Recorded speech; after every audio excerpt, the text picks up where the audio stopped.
네, 안녕하십니까. 캐스트에서 솔루션을 담당하고 있는 최용수라고 합니다. 오늘 설명드릴 내용은 오피스 365에 대한 내용입니다. 저희가 이제 여러 가지 내용을 준비했는데요. 혹시 오피스 365를 사용하고 계시거나 앞으로 이제 사용하실 계획이 있으시면은 이런 것들에 대해서 우리가 좀 고민을 해봐야겠구나 라는 주제로 좀 준비를 했습니다. 저게 이제 최근에 나온 가트너 자료입니다. 현재 보시면은 2020년 올해까지죠. 클라우드 보안의 95% 이상은 고객의 잘못에서 기인할 거다. 이거는 2023년이 되면은 퍼센트가 좀 낮아질 수 있어도 현재 발생하고 있는 대부분의 클라우드 보안은 대부분 사용자의 실수, 고객의 실수라고 보시면 될 것 같고요. 여기에는 다양한 것들이 있겠죠. 최근에 이제 발생했던 대량의 데이터 유출 사고가 있었는데요. DB 쪽의 설정 미스로 발생했습니다. 그래서 우리가 현재까지 클라우드는 아주 큰 어떤 담론적인 보안보다는 우리가 운영하고 있는 클라우드 인프라스트럭처 내에 있는 설정들이나 아니면은 권한이나 계정들이 우리가 갖고 있는 정책에 잘 맞게 돼 있는지를 검증하는 게 클라우드 보안의 어떤 시작점이 아닐까 보고 있습니다. 그래서 보시면은 뭐 최근에 워낙 이제 저희가 이제 보안 세미나를 할 때 이런 사고들이 발생했습니다를 많이 드리는데요. 이 자료를 준비한 거는 현재 보시는 것처럼 대부분의 사고들이 실수에 의한 거라고 보시면 될 것 같고요. 국내에서 발생한 것들도 대부분 개인정보 유출, 뭐 데이터 유출 같은 것들도 대부분 설정의 미스 아니면은 우리가 해야 될 것들을 하지 않아서 발생하는 것들이 대부분의 어떤 현재까지의 보안 사고들의 추세라고 보시면 될 것 같습니다. 근데 저희가 클라우드 보안을 고민하기 전에 한 가지 좀 고민해야 될 사항들이 있는데요. 그동안 우리가 온프라미스 환경에서의 대부분 보안들은 보안 제품들이 해주는 것들의 디펜던시가 좀 있었습니다. 예를 들어서 저희가 파이어를 쓰고 있다라고 하면은 파이어 안에서는 특정한 IP나 포트를 allow-하거나 deny-하는 형태를 쓰고 있었죠. 어떻게 보면 굉장히 좀 심플한 형태라고 볼 수 있고요. 우리가 만약에 바이러스가 있다라고 하면은 안티바이러스 솔루션들이 갖고 있는 패턴을 기반으로 해서 정의된 패턴에 부합되는 어떤 행위들이 있으면은 감지하는 형태를 했습니다. 근데 이렇게 되면은 항상 약간 사후적인 보안들이 되겠죠. 그래서 향후에 클라우드는 확장성이 있고요. 우리가 생각하지 못하는 다양한 보안 이슈들이 있기 때문에 한 가지 고민해 봐야 될 것들이 향후에 클라우드 보안을 우리가 어떻게 바라볼지가 있는데 그 중에 하나의 레포트가 있어서 소개를 드리도록 하겠습니다. 여기에서 얘기하는 보안에서 이게 위협이야라고 판단하는 그 기준을 그동안은 이제 솔루션들이 갖고 있었죠. 근데 그렇게 솔루션들이 갖고 있던 위협에 대한 기준들을 고객들이 가져야 된다는 어떤 메시지라고 보시면 될 것 같습니다. 그래서 누군가가 A라는 액션을 했는데 이게 위협이야 아니야를 판단할 때 그 A라는 액션의 기준을 고객이 만들고 그 기준을 기반으로 해서 위협을 탐지하는 개념으로 클라우드 보안의 방향성이 돼야 된다. 이게 이제 최근에 갖고 있는 그 트렌드 중에 하나가 데이터 센트릭에 대한 개념이라고 보시면 될 것 같습니다. 근데 저희가 이제 클라우드 보안을 얘기하기 전에 이제 책임 공유 모델을 좀 얘기해야 되는데요. 아직도 제가 있기로는 현장에서는 클라우드 사업자, 그리고 MSP 사업자, 그리고 고객 간에 어디까지의 범위를 가지고서 예를 들어서 저희가 항상 이슈 있었던 거 있잖아요. 애저 서비스가 만약에 다운됐다 라고 하면은 어디까지 책임을 져야 되냐. 그래서 뭐 SLA가 99.96%니 하는 얘기들이 있지 않습니까? 그래서 저희가 현재 오늘 다루려고 하는 오피스 365는 SaaS 서비스이기 때문에요. SaaS 서비스에 대해서는 고객이 어디까지 책임져야 되는지에 대해서 잠깐 보도록 하겠습니다. 여기 보시는 것처럼 이거는 아마존이고요. 아마존은 커스터머 데이터와 아이덴티티 액세스, 그러니까 고객의 데이터와 계정과 권한에 대해서는 고객이 책임져야 된다라고 얘기하고 있고요. 마이크로소프트도 동일합니다. 여기 보시는 것처럼 어카운트 앤 아이덴티티 동일하죠. 그리고 당연히 고객 데이터에 대해서는 고객이 책임져야 된다라고 보고 있습니다. 그러면은 저희가 아까 얘기 드린 것처럼 데이터와 계정과 권한이 있는데요. 저희가 요 SaaS 서비스에 대해서는 저희가 가장 크게 보고 있는 보안의 영역은 첫 번째가 계정이고요. 두 번째가 권한이고요. 그 다음에 접근과 정책이라고 보시면 될 것 같습니다. 그래서 계정과 권한이 합쳐지면 이제 정책이 만들어지겠죠. 그래서 저희가 보고 있는 세 가지 핵심에 대해서 여기 보시는 것처럼 이거를 하기 위해서는 첫 번째는 최소 권한 관리가 필요하고요. 그다음에 당연히 어떤 사람이 어떤 권한을 가졌는지, 어떤 정책이 있는지를 손쉽게 확인할 수 있어야 되겠죠. 이거 가시성이라고 보시면 될 것 같고요. 그다음에 아까 저희가 이제 기준이라는 걸 이야기를 드렸잖아요. 이 기준은 정책이라고 보시면 될 것 같습니다. 우리 회사 내에서는 쉽게 보시면은 일반 직원은 관리자 권한을 갖지면 안 돼라는 정책이 있다라고 하면은 누군가가 일반 직원이 관리자 권한을 갖게 되면은 정책을 위반하는 거지 않습니까? 그래서 정책 기반의 위협 탐지는 회사가 갖고 있는 정책에 대해서 위협이 있는지를 탐지하는 개념이라고 보시면 될 것 같고요. 컴플라이언스 같은 경우는 이제 요 안에는 계정과 권한이라는 건 대부분 컴플라이언스에 있죠. 그래서 어떤 식으로 이거 컴플라이언스를 대응하고 감사하는지가 저희가 핵심 영역으로 보고 있습니다. 저희가 크게 보시면은 오피스 365로 하는 서비스가 있고요. 요 위협을 크게 이제 내부 위협과 외부 위협으로 볼 수 있고요. 그 다음에 관리자가 있겠죠. 그리고 때에 따라서는 회사가 합병되거나 아니면은 직원의 이동에 따라서 마이그레이션이 있을 수가 있습니다. 여기에서 전체적으로 보안의 첫 번째 포인트를 보도록 하겠습니다. 내부 위협은 이제 기본적으로 가장 좋은 그 보안 대응은 최소 권한 관리입니다. 그러니까 제가 할 수 있는 범위의 권한이 아닌 추가적인 권한을 줘서 발생하는 이슈들을 해결하는 게 최소 권한 관리고요. 이 최소 권한 관리는 권한에 대해서 가장 기본이면서 핵심되는 권한 관리라고 보시면 될 것 같고요. 두 번째는 감사죠. 아까 얘기 드린 것처럼 우리 회사 내에 이메일이 있습니다. 이메일이 있는데 A라는 사람의 이메일을 B라는 사람이 볼 수 있게 주는 것은 당연히 정책의 위반이 되겠죠. 특히나 이제 굉장히 중요한 어떤 권한을 갖고 있는 사람의 이메일을 다른 사람이 볼 수 있다는 건 굉장히 큰 이슈가 될 겁니다. 이런 것들을 체크하는 게 감사라고 보시면 될 것 같고요.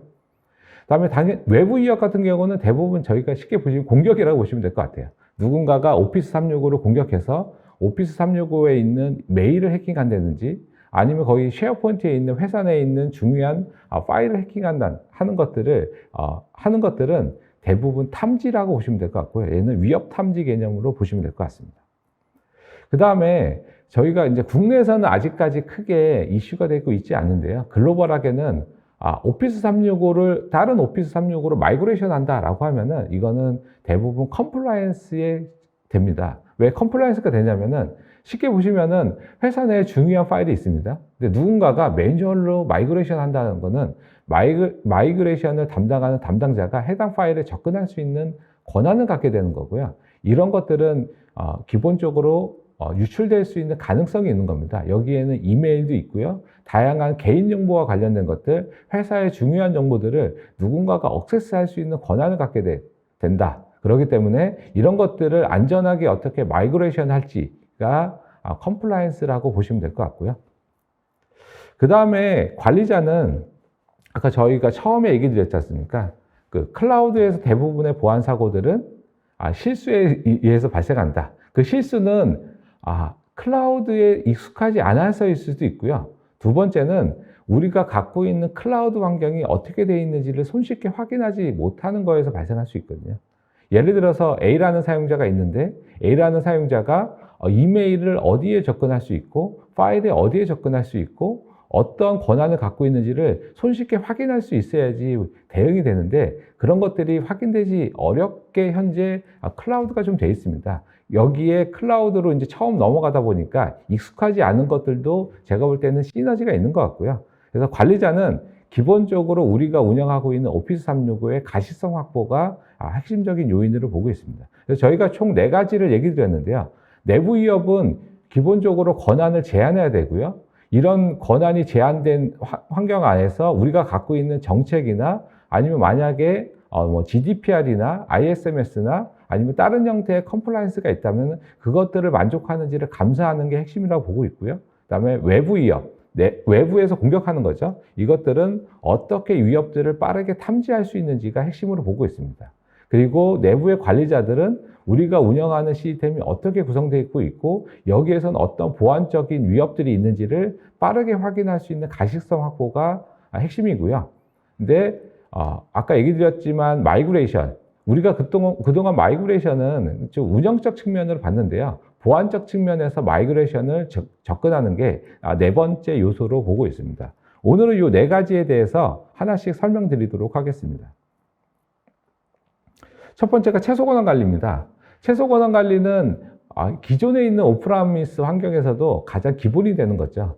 그래서 저희가 이제 보통 계정과 권한에 대해서 얘기할 때 첫 번째 질문이 있습니다. 얼마나 많은 사람이 관리자 계정을 갖고 있는지, 그 다음에 각각의 업무 역할에 맞는 정확한 권한이 할당되어 있는지를 확인하는 게 최소 권한 관리라고 보시면 될 것 같고요.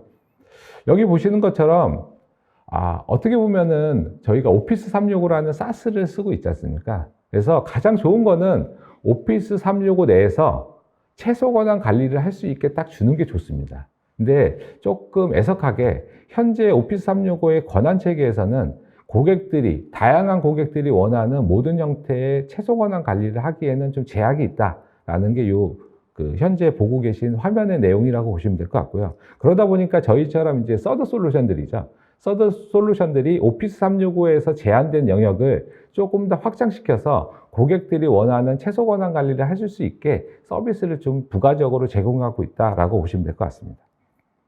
예를 들어서 회사 내에 여러 가지 담당자가 있을 수 있죠. 쉽게 보시면은 헬프데스크도 있을 수 있고요. 그 다음에 인사팀도 있고요. 그 다음에 라이센스를 관리하는 사람도 있고요.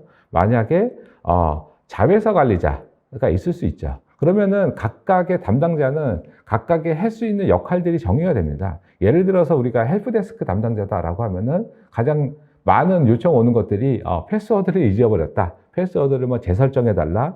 아니면은 제가 지금 멀티팩터 보통 우리가 소프트웨어 OTP를 하고 있는데 그게 잘 안 된다.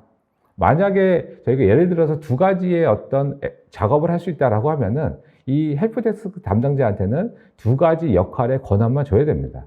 근데 이 헬프데스크 담당자한테 이게 아니고 라이센스를 추가할 수 있는 권한이 주어졌다라고 하면은 대부분은 그렇지 않겠지만 그러니까 추가적으로 주어진 권한으로 인해서 발생할 수 있는 문제를 항상 내재하고 있다라고 보시면 될 것 같고요. 그래서 회사 내에서 역할을 구분하고요.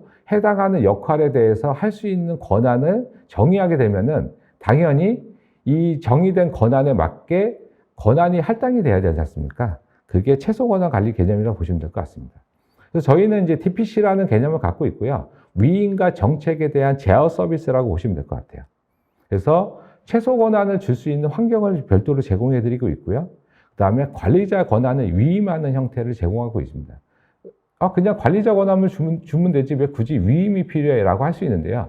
관리자 권한을 준다는 것은 기본적으로다가 관리자의 모든 권한이 간다는 얘기고요. 위임을 한다는 얘기는 관리자가 갖고 있는 권한 중에 일부를 대신해서 할 수 있게 해준다는 개념이기 때문에 위임 체계를 갖고 있다고 보시면 될 것 같고요. 그리고 이거는 권한에 대한 거기 때문에 누가 어떤 권한을 할당했는지, 누가 어떤 액션을 했는지에 대한 모든 그 행위를 기록한다고 보시면 될 것 같습니다. 그런데 오피스 365는 사스 서비스인데 저희가 사스 서비스 플랫폼 안에 에이전트를 설치할 수도 없고요. 그 다음에 어떤 행위를 할 수 없습니다. 근데 어떻게 최소 권한 관리를 해준다는 거지에 대한 궁금하신 내용이 있을 수 있는데요. 쉽게 보시면은 이렇게 보시면 될 것 같습니다. 우리가 관리자가 있는데 만약에 여기는 슈퍼 관리자입니다. 그러면은 직접 M365 서비스, 오피스 365에 접속해서 오피스 365에 있는 콘솔을 쓰시면 됩니다. 근데 저희가 4명의 관리자가 있는데 이 관리자들은 최소 권한 관리가 필요하고요.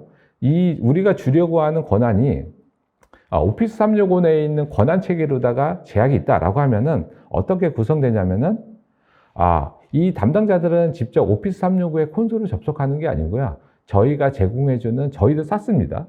사스 서비스, DPC라고 하는 사스 서비스에 접속하게 되고요. 그러면은 이 4명의 관리자는 권한을 오피스 365에 있는 권한을 주는 게 아니고요. DPC 내에 있는 권한을 주게 되는 겁니다. 그래서 DPC는 약간 프록시처럼 동작을 하는 형태로 된다고 보시면 될 것 같고요. 그러면 이 4명의 담당자는 실제 오피스 365 콘솔이 아닌 DPC 내에 있는 콘솔에 들어가서 할당된 권한의 액션만 하게 제어를 하는 형태가 되게 되어 있고요. 이 DPC는 내부적으로는 오피스 365에 있는 API를 통해서 인터페이스하는 형태로다가 서비스가 구성되어 있다고 보시면 될 것 같습니다. 쉽게 보시면은 여기 보시는 것처럼 뭐 Azure AD도 있고요, 익스체인지도 있고, 뭐 팀즈도 있고, 다양한 서비스들이 있죠. 여기에 대해서 테넌트가 싱글일 수도 있고 멀티일 수도 있는데요. 어떤 형태의 구성이든 아까 얘기 드린 것처럼 저희가 DPC라는 프락시 서비스를 통해서 각각의 담당자가 할당돼야 되는 권한에 대해서 제한적으로 최소 권한을 관리할 수 있게 해주는 서비스다라고 보시면 될 것 같습니다. 두 번째는 가시성 확보입니다. 가시성 확보는 어떻게 보면은 굉장히 중요하면서 또 어떻게 보면은 굉장히 좀 간과되고 있고요. 또 어떤 면에서는 어떻게 보면은 굉장히 번잡한 작업이 될 수도 있습니다. 왜냐하면은 가시성 확보를 하기 위한 가장 첫 번째는 데이터를 모으는 겁니다. 여기에서 모아서 다시 분류하는 작업들을 하게 되는데요. 현재 제가 알고 있는 그 상황에서는 대부분의 오피스 365의 가시성 확보는 오피스 365 내에서 생성되는 로그 데이터를 취합해서 때에 따라서는 센티넬 같은 이제 애저 기반의 어떤 SIEM 솔루션을 사용하기도 하고요. 서드 솔루션을 사용해서 데이터를 게더링하는 거죠. 그래서 한 곳에 다 집합시키는 겁니다. 한 곳에 다 모아놓고요. 그거를 뭐 차트나 데이터를 통해서 비주얼라이제이션 하는 것들을 보통 가시성 확보의 기본 단계라고 보고 있는데 현재는 그런 형태로 많이 쓰고 있는 것 같습니다. 근데 가시성 확보가 아까 얘기 드린 것처럼 번잡한 작업이 될 수 있다는 것은 가시성 확보를 위해서 수집된 데이터의 양이 엄청나게 많아지게 되면요. 그거를 또 이해하고 보는데도 굉장히 오래 걸립니다. 그래서 가시성 확보의 핵심은 데이터를 게더링하는 건 가장 기본이고요. 그 데이터 내에서 우리가 어떤 거를 봐야 되고 어떤 거를 중요하게 봐야 되고 하는 것들에 대한 분류나 체계가 가시성 확보의 핵심이라고 보시면 될 것 같습니다. 그래서 지금 여기 보시는 것처럼 저희가 마이크로소프트 365와 오피스 365를 좀 혼용해서 쓰고 있는데요. 마이크로소프트 365는 오피스 365와 윈도우가 포함되는 거죠. 그래서 그냥 오피스 365라고 그냥 편하게 보시면 될 것 같습니다. 그래서 기존에 당연히 마이크로소프트에서 엄청난 투자를 해서 마이크로소프트 365, 오피스 365에 대한 투자를 하고 있죠. 그래서 기본적인 레포트나 분석 툴들이 다 있긴 합니다. 그런데 여기에는 조금 어떻게 보면 저희가 봤을 때는 고객들이 원하는 것들을 다 만족시켜주지 못하는 것들이 있다고 보고 있고요. 여기에는 어답션 같은 것들, 사용량, 그다음에 그룹에 대한 것들, 보안에 대한 것들, 라이센스에 대한 것들이 있다고 보고 있습니다. 예를 들어서 만약에 제가 이제 운영자입니다. 운영자가 운영을 하고 있는데 이제 관리자분이 오셔서 얘기하는 겁니다. 야, 최근에 계정에 대한 탈취가 좀 있다는데, 야, 우리는 전체적으로다가 관리자 계정은 누가 갖고 있는 거야? 최근 3개월 이내에 관리자 계정을 할당한 사람 누구야?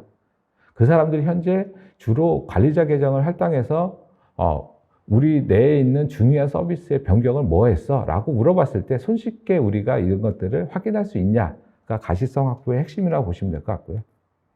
그래서 오늘은 그 중에서 주로 보안적인 영역에 대해서 좀 다루도록 하겠습니다.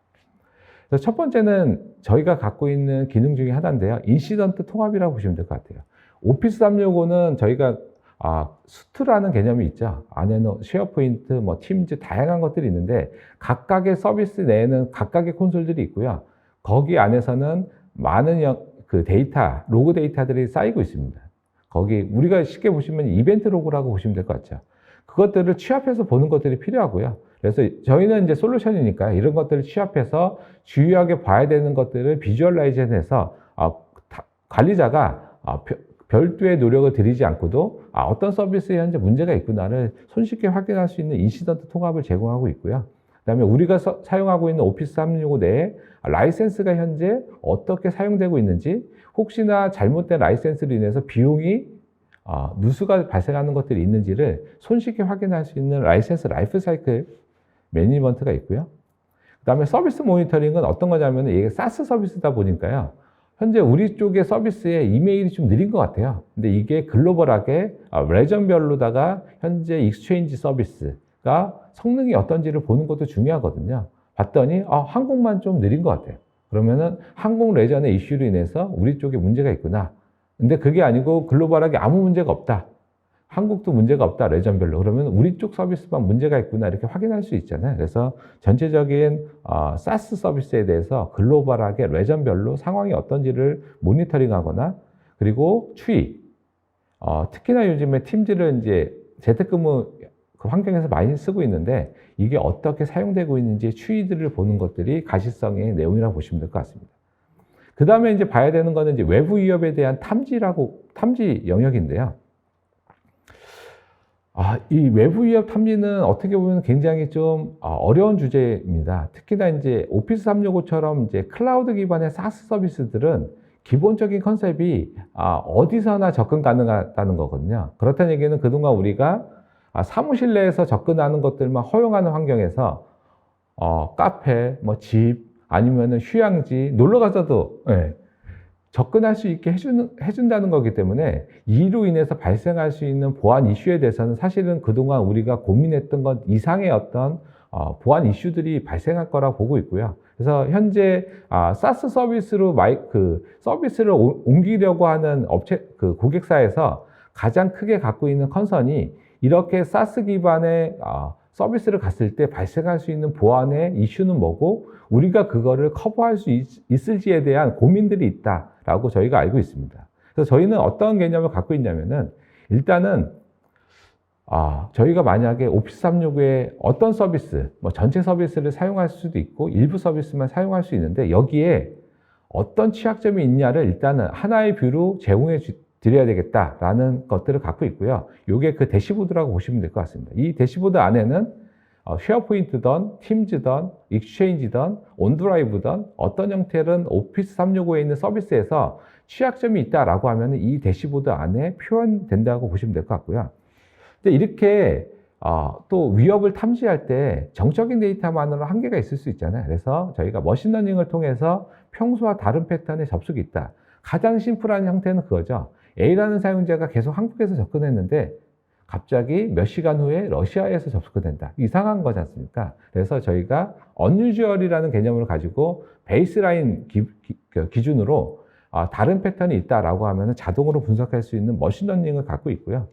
그 다음에 당연히 레포트도 가능해야 되겠죠. 그래서 차트 형태나 데이터 형태로 사용자가 원하는 조건을 넣게 되면은 손쉽게 조회해 볼 수 있는 레포트도 가능하고요. 이걸 통해서 defined 레포트, 그러니까 사전에 정의하는 레포트죠. 그걸 통해서 감사 요건이 있다, 컴플라이언스 요건이 있다라고 하면은 그것들을 대응해 줄 수 있는 기능도 제공하고 있습니다. 그리고 이 서비스는 10년 이상의 장기간의 데이터가 저장되기 때문에, 만약에 컴플라이언스 요건상 10년 이상의 데이터가 저장 필요하다라고 하면은 그런 것들도 지원하게 구성되어 있습니다. 네 번째가 이제 마이그레이션입니다. 저희가 그동안은 어떻게 보면은 많은 분들이 고민하셨거나 아니면 고려하시거나 이미 적용해서 사용하시는 고객들이 있을 수 있는데요. 저희가 그동안 마이그레이션 영역은 좀 논의에서 좀 제외되어 있었습니다. 근데 저희가 오늘 마이그레이션을 얘기 드리는 것들은 이미 글로벌하게는 몇 년 전부터 컴플라이언스 대상으로 마이그레이션이 있었기 때문에 저희가 오늘 좀 한번 다뤄보도록 하겠습니다. 여기 보시는 것처럼 클라우드 마이그레이션 트렌드인데요. 가트너 자료입니다. 2018년, 2019년, 2020년이 있는데요. 제가 찾아봤는데 2021년과 22년은 없어서 이 추세적인 데이터로 좀 보시면 될 것 같습니다. 이 중에서 첫 번째 보시는 것처럼 2018년에는 시큐리티가 6번째 그 중요도가 있었습니다. 그런데 2019년이 되면서 세 번째 중요도로 바뀌었고요. 그 다음에 2020년이 되면서 두 번째 중요도로 바뀌었습니다.